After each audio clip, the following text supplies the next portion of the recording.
அண்மை செய்தியை பார்த்துக் கொண்டிருக்கிறோம். திண்டுக்கல் அருகே சோத்தாம்பட்டியில் காரிலேயே வைத்து திமுக பிரமுகர் கொலை செய்யப்பட்டிருக்கிறார்.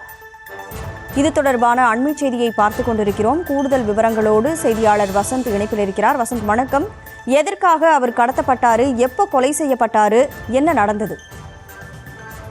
கண்டிப்பாக கனிமொழி, திண்டுக்கல் மாவட்டம் திண்டுக்கலை சேர்ந்தவர் பாத்ரூம் முருகன். இவர் ரியல் எஸ்டேட் தொழில் செய்து வருகிறார்.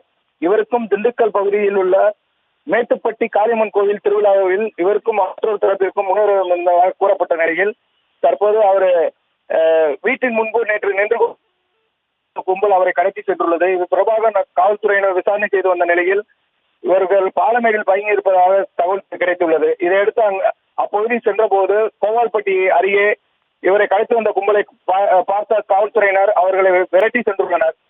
காவல்துறையினர் விரட்டுவதை கண்ட அவர்கள் காவல்குள்ளி வைத்து முருகனை கொலை செய்து விட்டு தப்பி ஓடிவந்தனர். இது தொடர்பாக 5 பேரை கைது செய்துள்ள காவல்துறையினர் மேட்டுப்பட்டியை சேர்ந்த 3 பேரும் காமராஜபுரத்தை சேர்ந்த 2 கைது செய்துள்ளனர். இவரது உடலை முருகனோட உடலை மதுரை அரசு மருத்துவமனைக்கு அனுப்பி வைத்த நிலையில் இவரது உடலை திண்டுக்கல் அரசு மருத்துவமனைக்கு கொண்டு வர வேண்டும் என கூறி அவரது உறவினர்கள் தற்போது சாலை மறியலில் ஈடுபட்டு வருகின்றனர். மேலும் இது குறித்து போலீசார் தற்போது விசாரணை செய்து வருகின்றனர். சம்பவ இடத்தில் எஸ்பி பிரதீப் அவர்கள் நேரில் ஆய்வு செய்தார் என்பது குறிப்பிடத்தக்கது. விவரங்களை வழங்கியதற்கு நன்றி வசந்தகுமார்.